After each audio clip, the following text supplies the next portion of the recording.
New Black Wall Street Book Club. Evan Jefferson, brother, much love.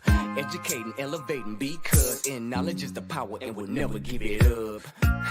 Literature that's for the masses. Where to put your money down, now how to watch your assets. Yeah, uplifting others is a passion. My brother Evan, he will turn it into action. New Black Wall Street Book Club. You should come read with us. Yeah, we comprehend and discuss. If we all just come together, there's no limit for us. Here comes your host, New Black Wall Street. Evan, take it away. New Black Wall Street. New Black Wall Street Book Club. All right, beautiful people, man. Thanks so much for joining us here again on another episode of the New Black Wall Street Book Club, where Black folk do read.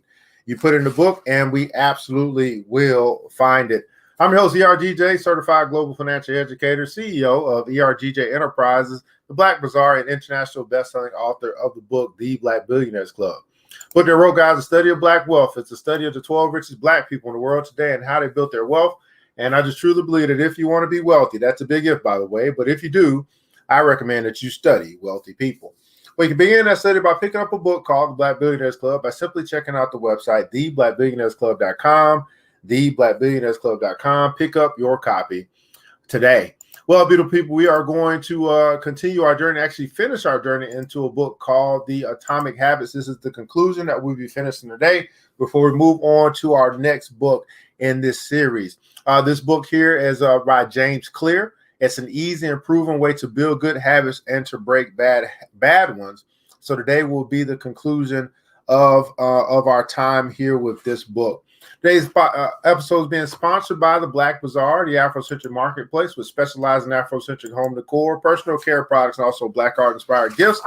You can shop Black and get some pretty cool stuff by simply going to the website www.theblackbazaar.com, www.theblackbazaar.com. So let's get into this here today, guys. New Black Wall Street Book Club, The Atomic Habits, the conclusion, the secret to results that last, and then we'll also pick up a last little part, which will be little lessons from the 4 laws that we have learned along the way. New Black Wall Street Book Club. Let's read. The secret to results that last. There's an ancient Greek parable known as the Sorites paradox, which talks about the effect one small action can have when repeated enough times. One formulation of the paradox goes as follows. Can one coin make a person rich? If you give a person a pile of 10 coins, you wouldn't claim that he or she is rich. But if you add another and another and another, at some point you will have to admit that no one can be rich unless one coin can make him or her so. We can say the same about atomic habits. Can one tiny change transform your life? It's unlikely you would say so. But if you made another and another and another, at some point, you will have to admit that your life was transformed by one small change. The holy grail of habit change is not a single 1% improvement, but 1,000 of them. It's a bunch of atomic habits stacking up, each one a fundamental unit of the overall system. In the beginning, small improvements can often seem meaningless because they get washed away by the weight of the system. Just as one coin won't make you rich, one positive change like meditating for 1 minute or reading 1 page each day is unlikely to deliver a noticeable difference. Gradually, though, as you continue to layer small changes on top of one another, the scale of life starts to move. Each improvement is like adding a grain of sand to the positive side of the scale, slowly tilting things in your favor. Eventually, if you stick with it, you hit a tipping point. Suddenly, it is easy to stick with good habits. The weight of the system is working for you rather than against you. Over the course of this book, we've looked at dozens of stories about top performers. We heard about Olympic gold medalists, award-winning artists, business leaders, life-saving physicians, and star comedians who have all used the science of small habits to master their craft and vault to the top of their field. Each of the people, teams, and companies have faced different circumstances. 1 second, guys. I didn't even check my audio. Okay, we're good.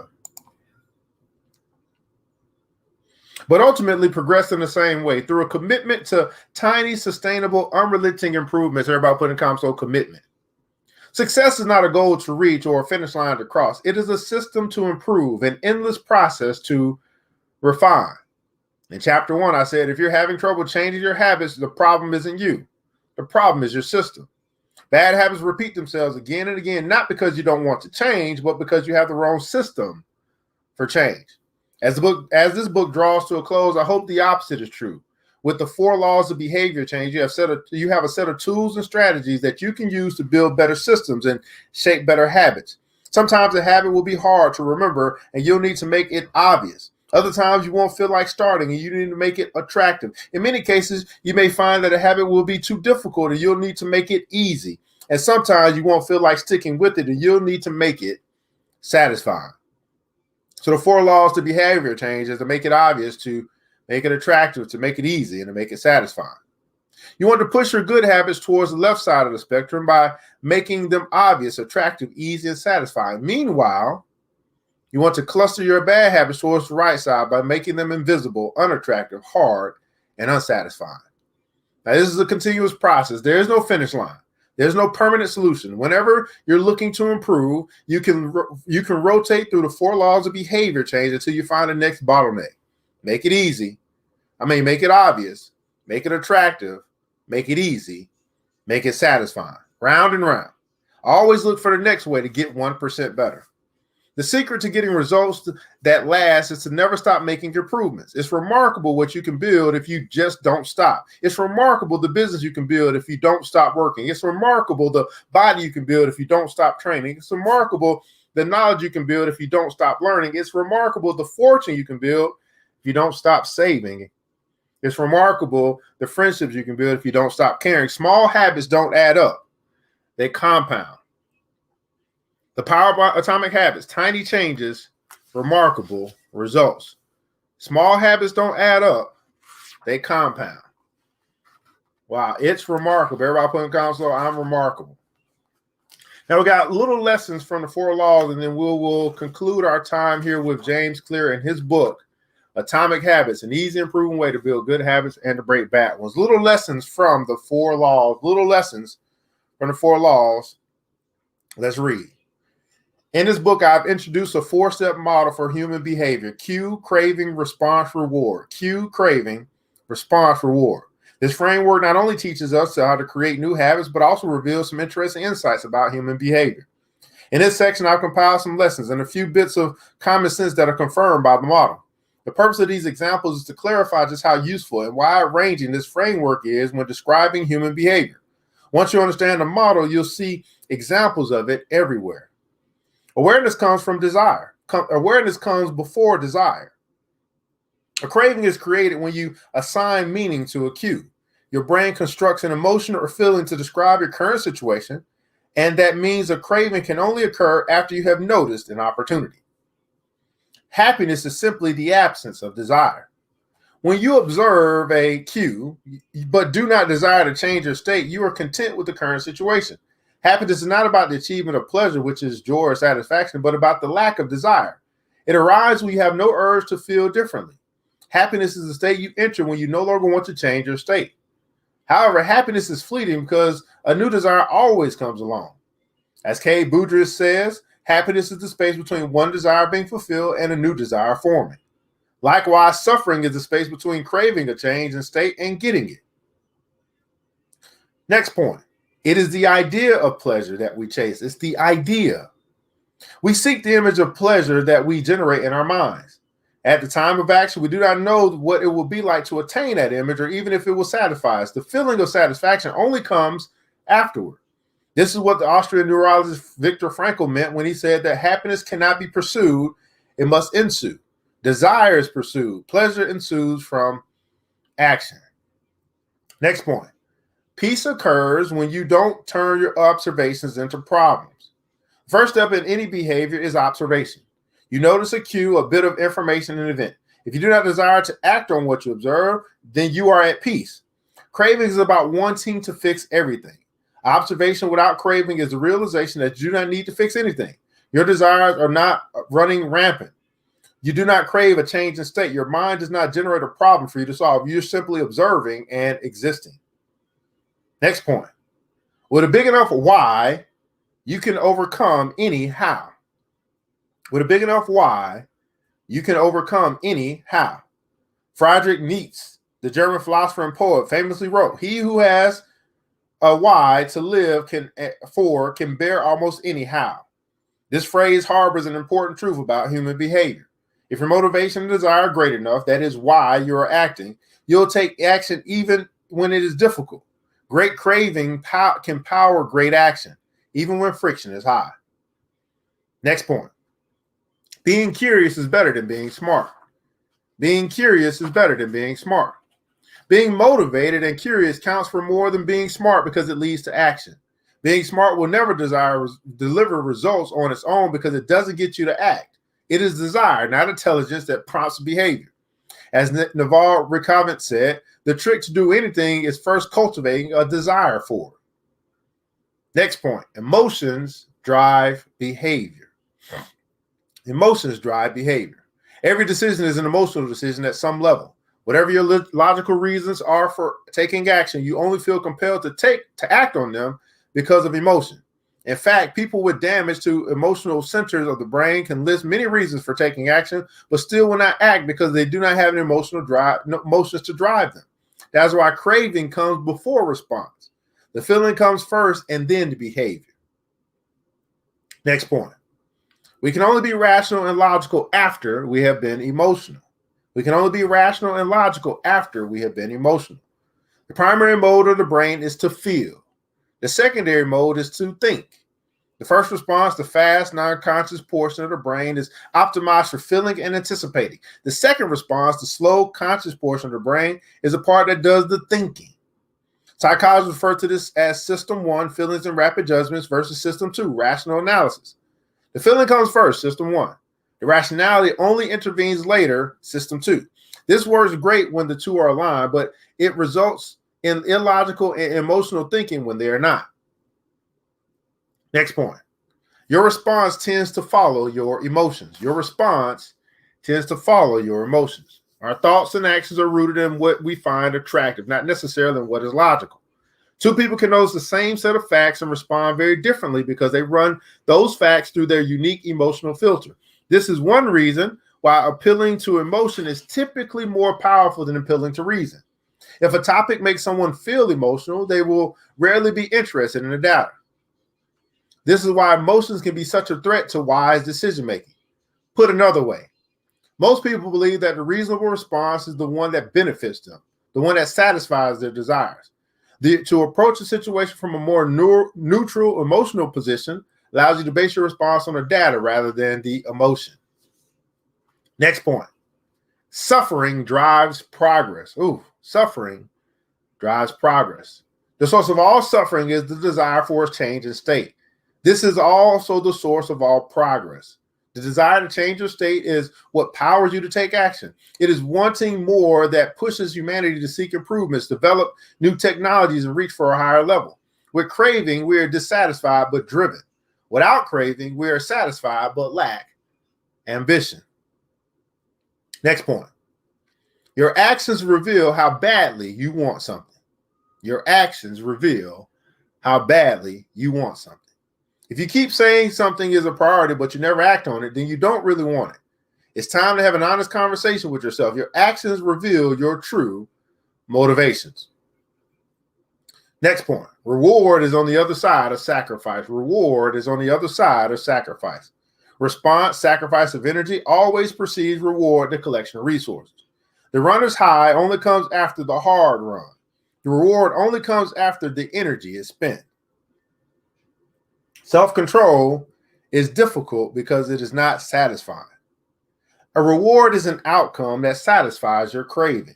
This makes self-control ineffective because inhibiting our desires does not usually resolve them. Resisting temptation does not satisfy your craving. It just ignores it. It creates space for the craving to pass. Self-control requires you to release a desire rather than satisfying. Next point. Our expectations determine our satisfaction. Our expectations determine our satisfaction.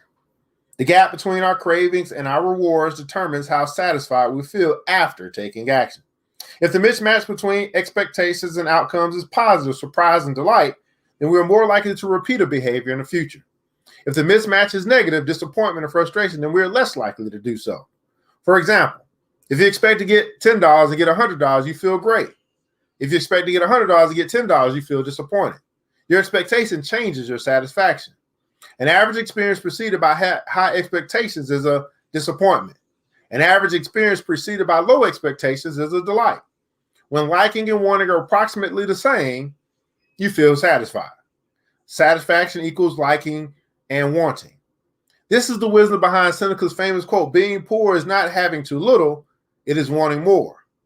If your wants outpace your likes, you'll always be unsatisfied. You're perpetually putting more weight on the problem than the solution. Happiness is relative. When I first began sharing my writing publicly, it took me 3 months to get 1,000 subscribers. When I hit that milestone, I told my parents and my girlfriend, we celebrated. I felt excited and motivated. A few years later, I realized that 1,000 people were signing up each day. Yet I didn't even think to tell anyone. It felt normal. I was getting results 90 times faster than before, but experiencing little pleasure over it. It wasn't until a few days later that I realized how absurd it was that I wasn't celebrating something that would have seemed like a pipe dream just a few years before. Next point. The pain of failure correlates to the height of expectation. When desire is high, it hurts to not like the outcome. Failing to attain something you want hurts more than failing to attain something you didn't think much about in the first place. This is why people say, I don't want to get my hopes up. Next point. Feelings come both before and after the behavior. Before acting, there's a feeling that motivates you to act. That's the craving. After acting, there's a feeling that teaches you to repeat that action in the future. That's the reward. So Q is greater than, comes before the craving or the feeling. The feeling comes before the response. The response comes before the reward. How we feel influences how we act, and how we act influences how we feel. Next point. Desire initiates, pleasure sustains. Wanting and liking are the two drivers of behavior. If it's not desirable, you have no reason to do it. Desire and craving are what initiate a behavior. If it's not enjoyable, you have no reason to repeat it. Pleasure and satisfaction are what sustain a behavior. Feeling motivated gets you to act. Feeling successful gets you to repeat. And our last point, we'll close on this. Hope declines with experience and is replaced by acceptance. First time an opportunity arises, there's hope of what could be. Your expectation, cravings is based solely on promise. The second time around, your expectations are grounded in reality. You begin to understand how the process works, and your hope is gradually traded for a more accurate prediction and acceptance of the likely outcome. This is one reason why we continually grasp for the latest get-rich-quick or weight loss scheme. New plans offer hope because we don't have any experiences to ground our expectations. New strategies seem more appealing than old ones because they can have a bounded hope. As Aristotle noted, youth is easily deceived because it is quick to hope. Perhaps this can be revised to youth is easily deceived because it only hopes. There's no experience to root the expectation in. In the beginning, hope is all you have. In the beginning, hope is all that you have. Well, beautiful people, I hope that that you have enjoyed our reading through the book Atomic Habits by James Clear, an easy and proven way to build good habits and break bad ones.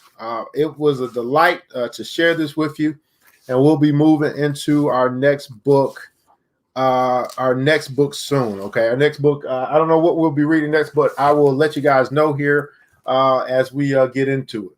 But I want to say thanks so much for taking the time to be with us here today on the New Black Wall Street Book Club. And going through the book, The Atomic Habits, where Black folk do read. You put it in a book, and we absolutely will. We absolutely will find it. Today's episode being sponsored by the Black Bazaar. Shop Black with us at the Black Bazaar by simply going to the website, theblackbazaar.com. The Afrocentric home decor for Afrocentric home decor, personal care products, also Black art inspired gifts. Again, that's the Black Bazaar at www.theblackbazaar.com. Well, beautiful people, I want to say thanks so much for tuning in with us here today, and I want you to remember this. That it takes a village. It starts with us. Let's build as we climb together. We all we got, beautiful people. Matter of fact, we all we really need. And thank God there's more than enough. Until next episode, you know what time it is. Mr. DJ, hit the music.